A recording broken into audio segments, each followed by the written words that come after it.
General के जो air conditioners हैं ये एक अलग ही कैटेगरी गिनी जाती है। काफ़ी हैवी ड्यूटी एयर कंडीशनर्स में ये आ जाते हैं। और अगर आप एक दूसरी कैटेगरी देखें तो इंडिया में जो दूसरी कैटेगरी है वो है Daikin, Panasonic, LG, blue star, Lloyd, इस टाइप के एयर कंडीशनर्स की। तो जनरल के जो एसीज हैं ये इनको अलग कैटेगरी इसलिए कहा जाता है क्योंकि ये जो एयर कंडीशनर्स है यहाँ पर आपको प्रॉपर 1.5 टन से लेके 3 टन तक के एयर कंडीशनर्स देखने को मिल जाते हैं। और यहाँ पर आपको जो बाकी के एयर कंडीशनर्स हैं यहाँ पर बहुत ज़्यादा हाई टनेज के एयर कंडीशनर्स आपको देखने को नहीं मिलते हैं। और जनरल के एयर कंडीशनर्स में ओवरऑल जो आपको टनेज बताई जाती है, जो मेंशन की जाती है ब्रांड द्वारा, आपको वही टनेज एग्जैक्ट मिलती है। अब दोस्तों इस वीडियो में देख लेते हैं कि जनरल के जो एयर कंडीशनर्स हैं इनके मुकाबले जो बाकी के एसीज हैं जैसे कि Panasonic, LG, Daikin, Lloyd, blue star वगैरह हो गए, ये जो एयर कंडीशनर्स हैं ये जनरल के एयर कंडीशनर से कैसे अलग हैं, क्या क्या चीज़ें आपको जनरल के एयर कंडीशनर्स में बेटर देखने को मिलेंगी या फिर क्या क्या चीज़ें आपको थोड़ी सी खराब देखने को मिल सकती हैं। तो ओवरऑल ये एक मोटा मोटा कंपैरिजन है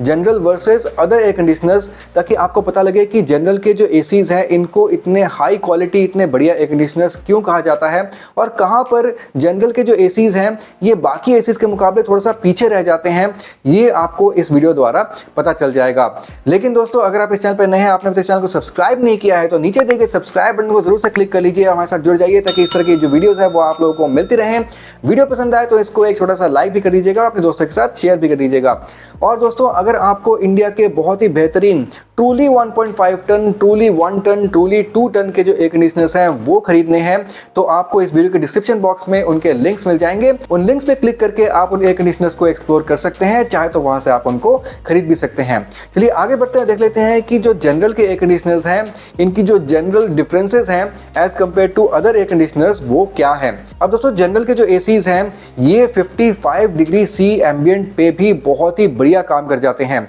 आपके जो अरब कंट्रीज है यहाँ पर आपके जनरल के एयर कंडीशनर ज्यादातर आपको लगे हुए देखने को मिल जाते हैं और यहाँ पर ये जो एसीज हैं ये बहुत ज्यादा कामयाब है। इंडिया का भी ओवरऑल जो वेदर है वो काफी गर्म है, इंडिया में समर्स काफी ज्यादा टाइम तक रहते हैं और इसीलिए आपके जो जनरल के एयर कंडीशनर्स हैं इंडियन कंडीशंस के हिसाब से भी बहुत ही बढ़िया काम कर जाते हैं। यहीं पर आपके जो बाकी एसीज है यहाँ पर आपको जो मैक्सिमम एम्बिएंट आपको मेंशन किया जाता है ये 52 डिग्री सी, 53 डिग्री सी तक भी मेंशन किया जाता है। लेकिन बहुत ज्यादा डर रहता है कि इन एसीज में जो आपका कंप्रेसर है वो जैसे जैसे आपका एम्बिएंट का टेम्परेचर बढ़ता जाता है कंप्रेसर की ट्रिप करने की संभावना बहुत ज्यादा बढ़ जाती है। जनरल के एयर कंडीशनर्स में आपको कंप्रेसर ट्रिप करने का जो प्रॉब्लम है वो आपको कभी भी देखने को नहीं मिलेगा क्योंकि इनमें आपको बहुत ही बढ़िया हैवी ड्यूटी कंप्रेसर देखने को मिल जाते हैं। आपको जनरल के एयर कंडीशनर्स में बहुत ही बढ़िया ट्विन रोटरी कंप्रेसर देखने को मिल जाता है जो कि काफी हैवी ड्यूटी कंप्रेसर होता है, ऑल्दो काफी कॉम्पैक्ट होता है। और दोस्तों आपके जो जनरल के जो एयर कंडीशनर्स हैं वो आपके बाकी एयर कंडीशनर्स के मुकाबले थोड़े से महंगे जरूर होते हैं क्योंकि आपके जनरल के जो एसीज हैं ये थाईलैंड में बनते हैं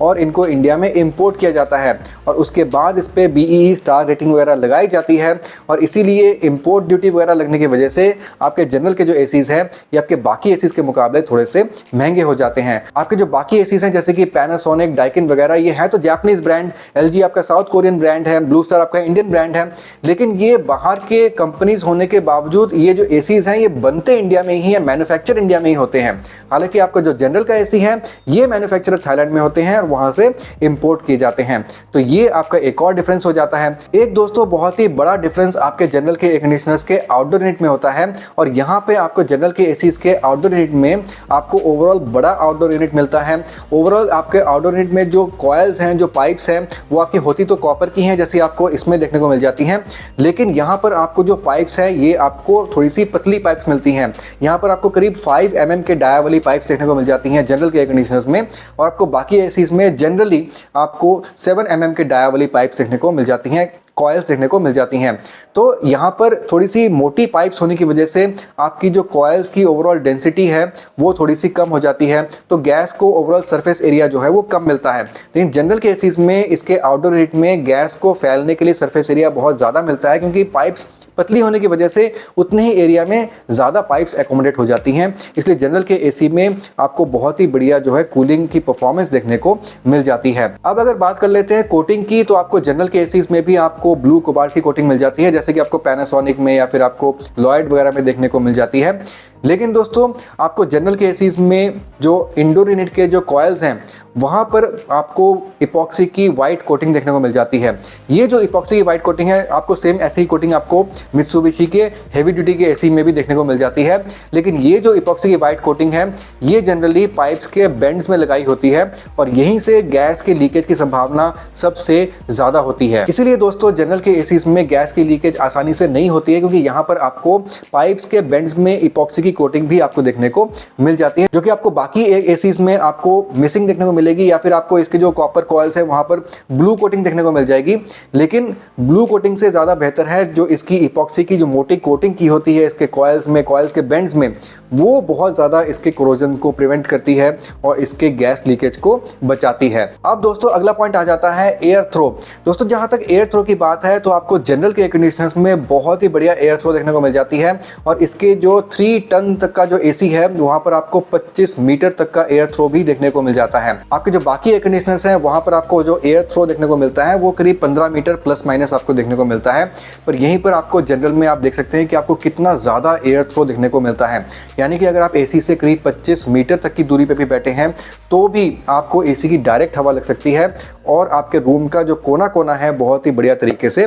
कूल हो जाता है। अब दोस्तों अगर आपका मेन टारगेट ये है कि आपकी बिजली की कंजम्पशन कम हो और कूलिंग आपकी ठीक ठाक बढ़िया हो जाए तो यहाँ पर जनरल के एयर कंडीशनर थोड़े से पीछे रह जाते हैं, क्योंकि जनरल के जो एयर कंडीशनर्स हैं इनका मेन मोटिव, इनका जो मेन टारगेट होता है वो यही होता है कि कूलिंग जो है वो बेस्ट से बेस्ट होनी चाहिए। कूलिंग के डिपार्टमेंट में कोई भी शिकायत कंज्यूमर को नहीं मिलनी चाहिए। लेकिन आपके जो बाकी एयर कंडीशनर्स हैं यहाँ पर आपको ISR वैल्यू 5.2 या फिर उससे भी ऊपर आपको देखने को मिल जाते हैं और यहाँ पर आपको बहुत ही बढ़िया कूलिंग के साथ, कूलिंग में थोड़ा बहुत कॉम्प्रोमाइज जरूर हो जाता है। आपको कूलिंग कैपेसिटी जो है वो 1.5 टन की मेंशन की जाती है, लेकिन आपको एक्चुअली जो कूलिंग कैपेसिटी मिलती है वो 1.5 टन की नहीं बल्कि 1.2 टन 1.3 टन की आपको मिल जाती है। तो बाकी एसीज में आपको जनरली जो है ये देखने को मिल जाता है। लेकिन जनरल के जो एयर कंडीशनर्स हैं यहाँ पर आपको जो आपको टनेज मेंशन की होगी आपको कूलिंग कैपेसिटी भी उतने टन के हिसाब से ही मिलेगी, लेकिन इनकी ISR वैल्यू, इनकी स्टार रेटिंग, यहाँ पर आपको बहुत ज़्यादा जो है चीज़ें बढ़िया देखने को नहीं मिलेंगी। और दोस्तों अगर एक और बहुत ही बढ़िया डिफरेंस की बात करें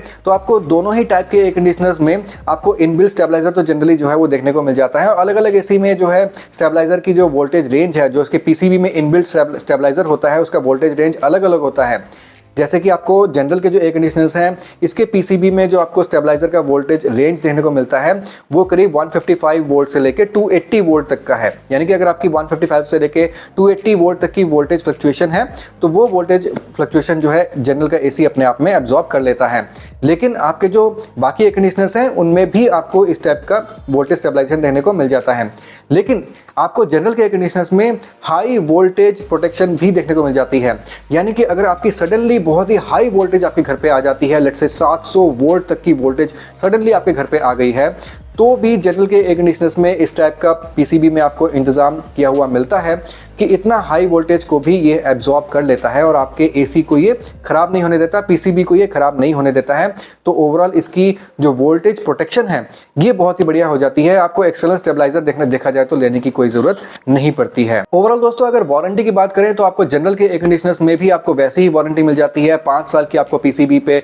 10 साल की कंप्रेसर पे, ओवरऑल 1 साल की प्रोडक्ट पे आपको देखने को मिल जाती है। लेकिन दोस्तों तो जनरल के एयर कंडीशनर्स एक डिपार्टमेंट में थोड़ा सा पीछे रह जाते हैं और वहां पर बाकी के जो एयर कंडीशनर्स हैं वो आगे निकल जाते हैं, और वो है सर्विस। दोस्तों अगर आप वोल्टास की सर्विस देखें, अगर आप डाइकिन की, पैनासोनिक की इनकी सर्विस देखें तो आपको बहुत ही बढ़िया देखने को मिल जाती है। और tier 1, tier 2 cities, tier 3 cities में भी यहाँ पर आपको बहुत बढ़िया सर्विस की जो कवरेज है वो देखने को मिलती है। लेकिन जनरल के एयर कंडीशनर्स में अगर आप टियर 1 सिटी में रहते हैं फिर तो हो सकता है आपको बढ़िया सर्विस मिल जाए, लेकिन अगर आप टियर 2, टियर 3 सिटीज में रहते हैं तो यहाँ पर आपको थोड़ी सर्विस की डिफिकल्टी आ सकती है। यहाँ तक कि टियर 1 सिटी में भी अगर आप हैं तो आपको ये एसीज तभी खरीदने चाहिए अगर आपका बजट थोड़ा सा हाई है, क्योंकि ये एसीज थोड़े से महंगे होते हैं। और अगर आपके एरिया में जनरल के एसीज की अच्छी सर्विस है